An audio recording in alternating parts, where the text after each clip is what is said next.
chapter 5 is all about applications of the derivative. So we are done learning all of the rules of the derivative. Now we're going to talk about what can the derivative do. And so the very first thing that it can do is it can find where the slope is 0. And why that's significant is where the slope is 0 could be a high point or a low point of the graph, which we would call an extreme value, okay? So a maximum or a minimum. Is that kind of making sense? Okay. Here's the other thing you need to understand about extreme values. So we have two kinds. We have like the local, which is like kind of, sometimes we have high and low points, and then we have the absolute. What's the difference between those? One's what? Yeah, sometimes it's both, right? But an absolute means it's the absolute highest point of the whole graph, whereas a local means that it's maybe a high point for there. So let's just say I had a function that started here and it went down and it went up and then it went down again. Okay, so this we would call an absolute, not an absolute, a local max. Okay, what would we call this one? Local min. And then in this case, the interval is closed. That becomes significant because the absolute highest point of the graph occurs at that endpoint, not always. This is what we would call the absolute max, and this would be the absolute min.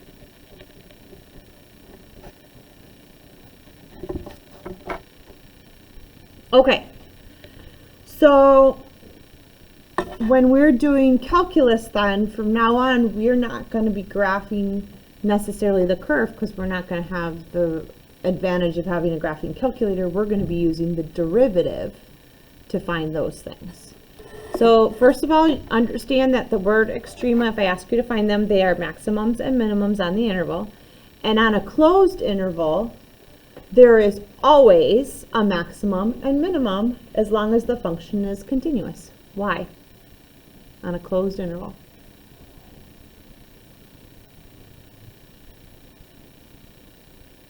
Okay. Because. Just duh. Let's take a look at the line 2x. Okay, it goes through 0, 0, and 1, 2. It's closed.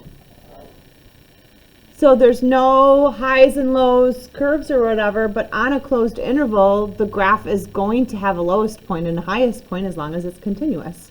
What would be the absolute maximum of this one?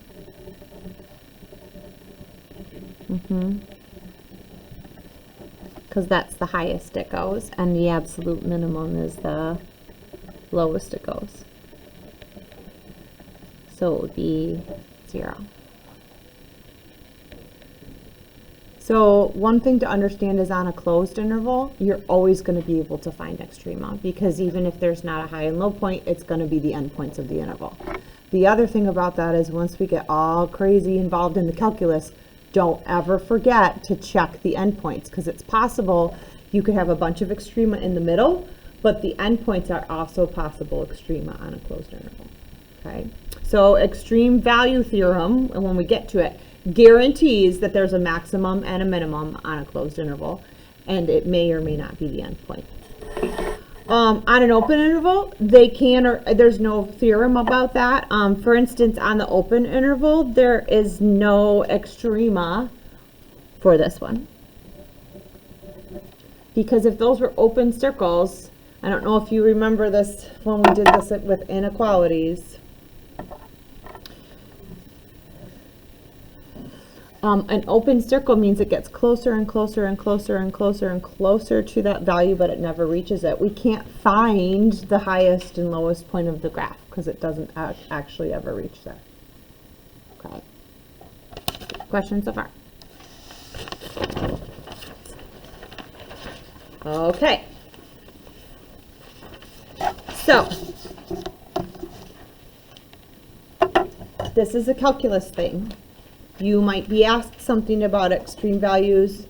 In fact, guaranteed you're going to be asked to find a max and min on your AP exam on a free response part. Okay, now it might be later down the road, okay, where we do a bunch more stuff with it, but just understand that the precursor is this. Just flip it over. You don't have it on yours?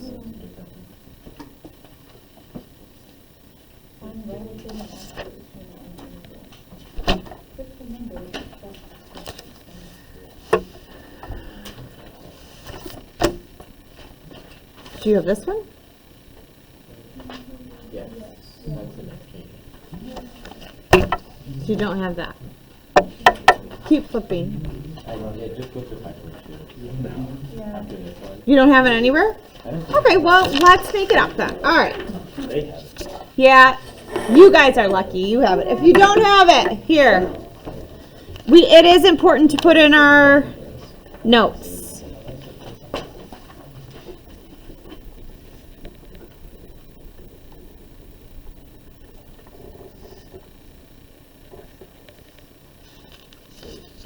No, you guys have this. They don't have this. So two things have to be true. If f is continuous, that's the first thing. Has to be continuous on the function. And the interval has to be closed.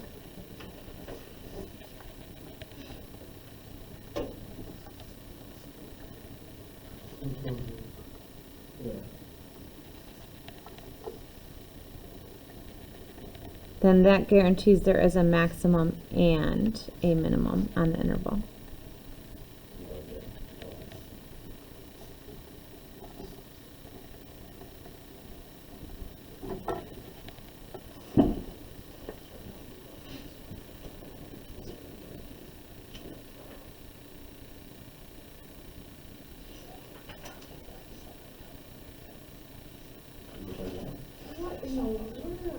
Oh, yeah. Simple.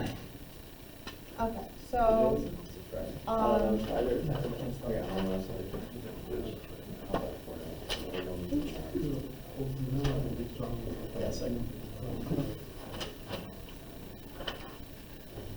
so yours gets right to example 5. Okay, so who does not have examples 3 and 4? I have 4. I have 3, not 3. You have what? 4 and not 3. Okay, so you're missing an example 3. I am. Okay. I don't have 3. Okay, so you're gonna just Oh, yes, I do. write some things in if you don't have the next example. So the next thing that you should see on your page is, there should be something about example 3. So do you have that? Okay, if you don't, you're gonna write it down. We're going to graph f of x equals x cubed plus 2x squared on the closed interval -3 to 1. Approximate the extrema. And there are, which are relative, which are absolute. So I'll let you copy that down.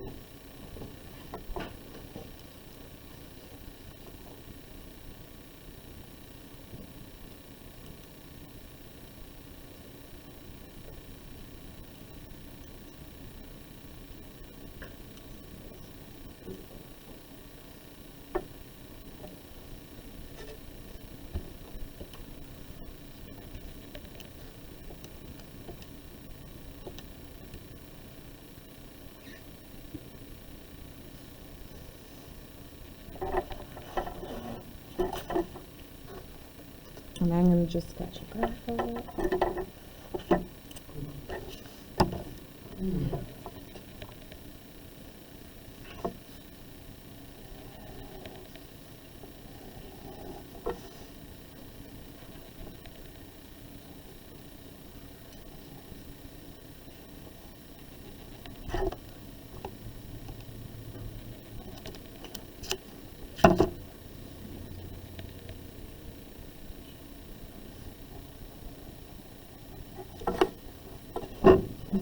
So this graph goes through -3, -9, and then comes up.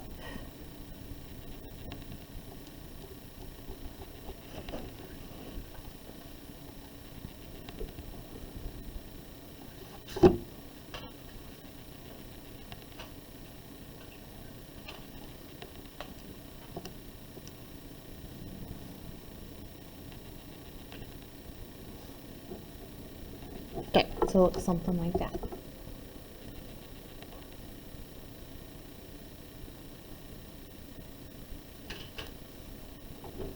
So when I say that there are 4 of them, I'm talking about this one, because this is the absolute minimum. What's the absolute minimum?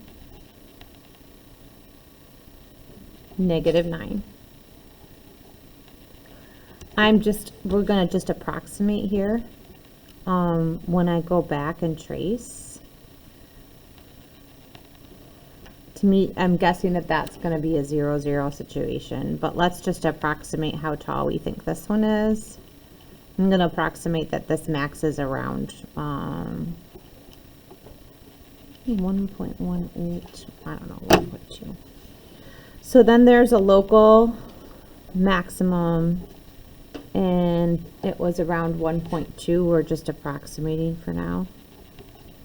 Do you understand the difference between local and absolute? Okay, what would we call this one? Local min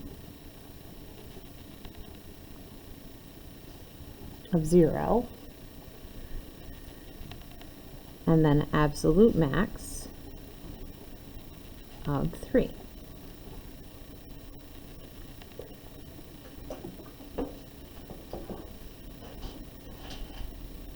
Okay, so what can you say about the function on either side of the relative? Relative is the local max and min. Okay, so, and this max, do you see on this side the function is increasing? And then it is decreasing. Okay, tell me about slope over here. What kind of sign would it have? Positive and then negative. And then what about here? 0, but then what to the left it's negative and positive. Okay, so I'm trying to get you to start thinking about this, because if I don't have the function and I have its derivative, how do we find then where something has a local max or local min? Where the derivative equals 0 is potentially where it could be. That's why I asked you to look around. Would have to happen at that 0. Let me tell you why I say potential, okay?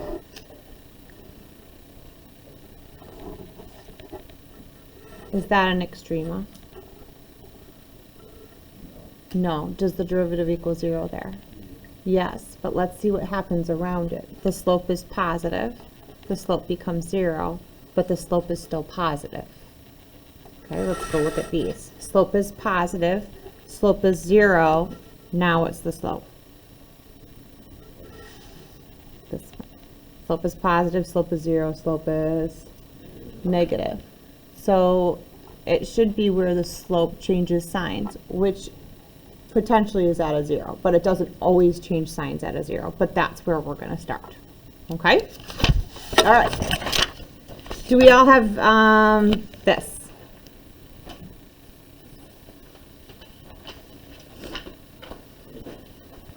Some of you might have had that on that page.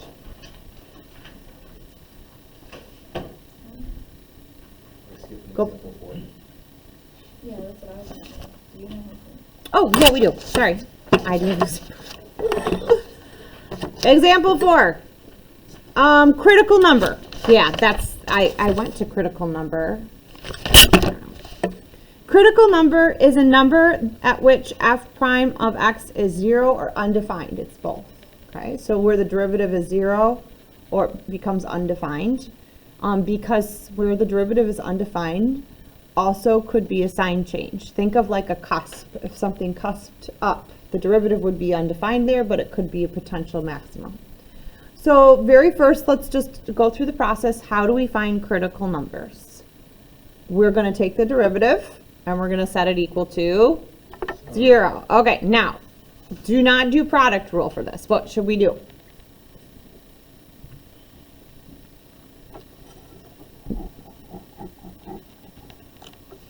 Can't you simplify that without product rule? Let's simplify it first. This is x to the 4th minus 4x squared. So I'm going to take the derivative, which is 4x to the 3rd minus 8x. Is this ever going to be undefined?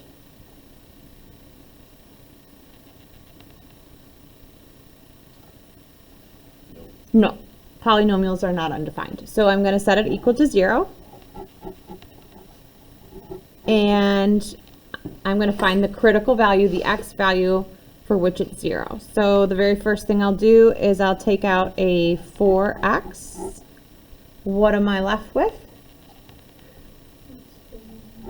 X squared minus 2. So if I solved this one of the critical values would be when x equals 0. If I solved x squared minus 2 equals 0, the other would be plus or minus x equals root 2.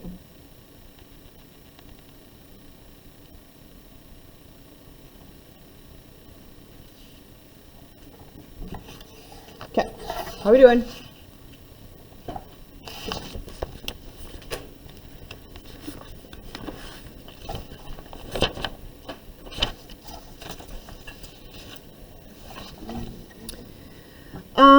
Where are we going to then find relative extrema?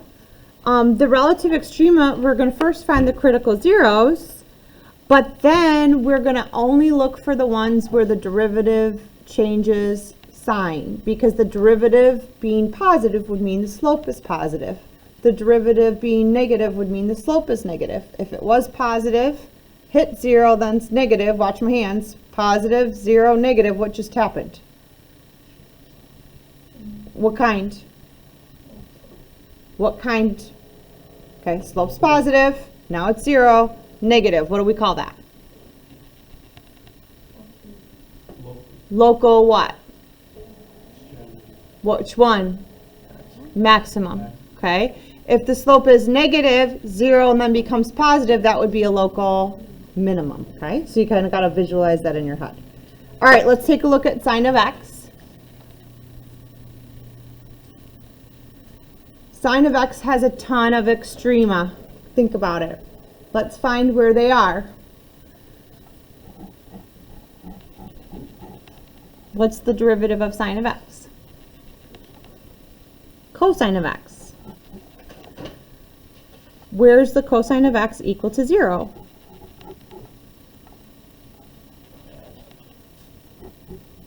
And 3 pi halves.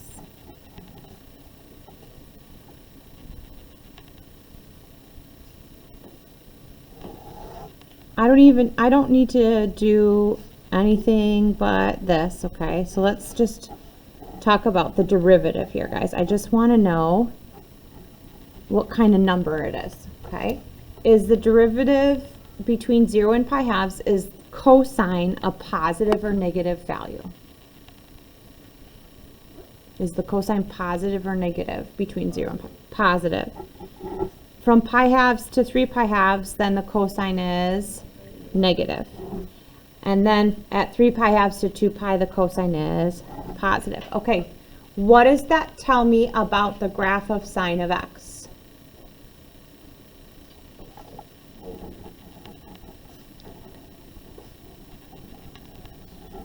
So I like to draw, I like pictures, okay? So that it was positive, that means it went up, and then it switched to negative. We call that it has a local max at x equals pi halves.